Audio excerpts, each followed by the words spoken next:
Going back to Colonel Lakin, he has publicly stated in a YouTube video that he will not obey any orders until Obama proves that he is a legitimate commander-in-chief of the U.S. military.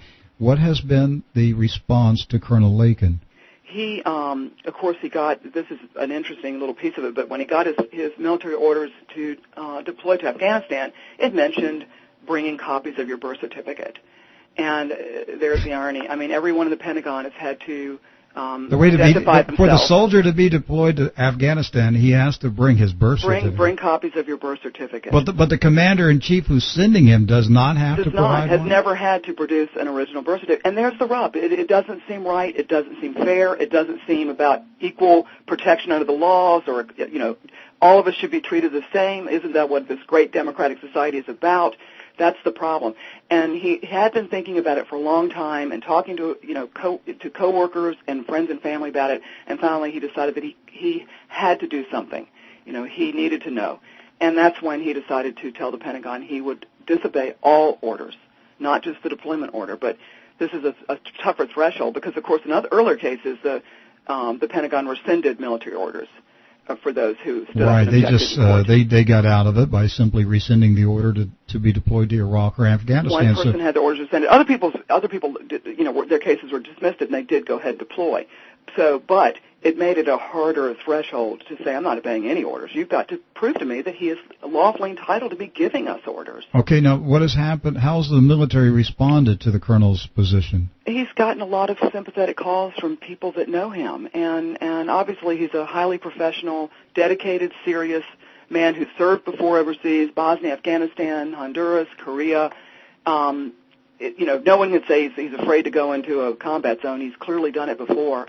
And I think that they know there's something wrong. Most people who've looked at this objectively being the key word, know that something is wrong. They know the president is hiding something. It's obvious. Why is he spending all this money on legal fees to protect all this information?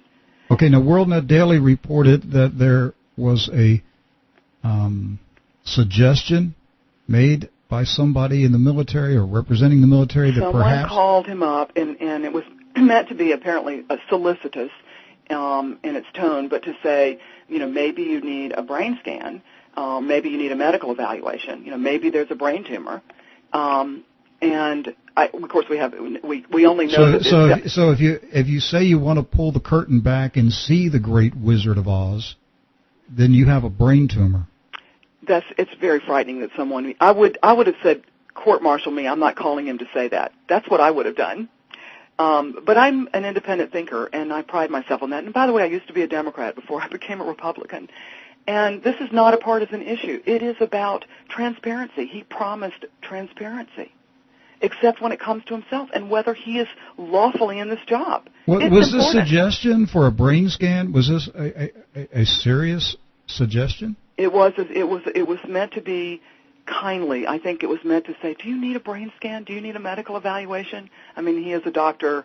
He's been examined many times. He was preparing for deployment. They were preparing to send him down range. So, in other words, only an insane person would question whether Obama is a citizen.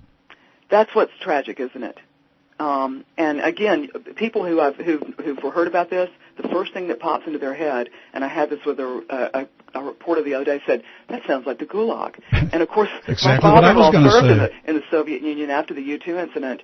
And, dissidents are put into psychiatric institutions and given psychiatric medication as part of their punishment. That's right, and China still does it. They send them to re-education camps, and they give them drugs to help them get over their delusions about having freedom and liberty.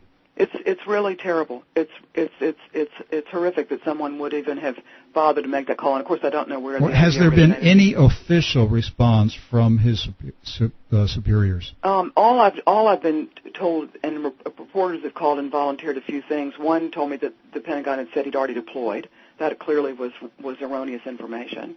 And then the other comment was that he has not yet disobeyed any regulation. So we don't know how this is going to turn out. I mean, he knows he is at risk of court-martial. He knows he could be in terrible legal jeopardy. But he is willing to risk it for his country and for principle. He believes this is just too important. It'd be really difficult for the military to court-martial a highly decorated colonel who is simply stating, I do not know whether the commander-in-chief is legitimate.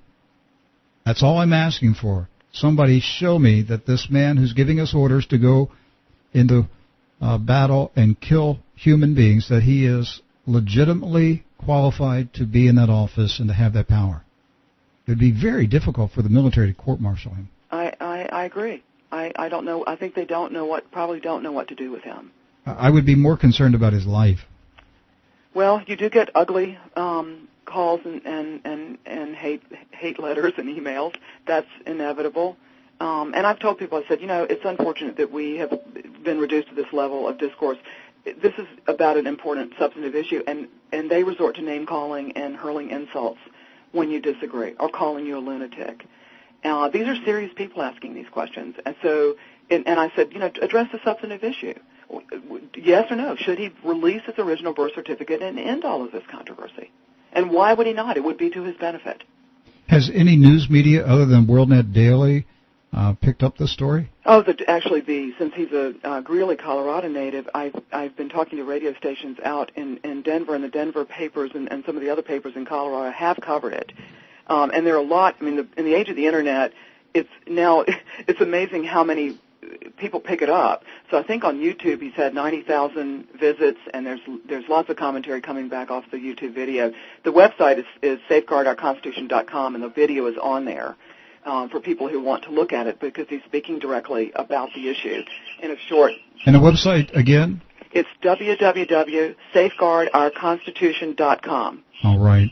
We appreciate you, Margaret, coming on the program. We want to stay in touch with you, and please tell Colonel Lakin that he's in our prayers, and many, many Americans of all parties, all races, all patriots want this matter settled. This is too serious. Absolutely. All right. Thank you for coming. Sir. Appreciate it. Bye-bye. You're listening to True News, the end-time newscast.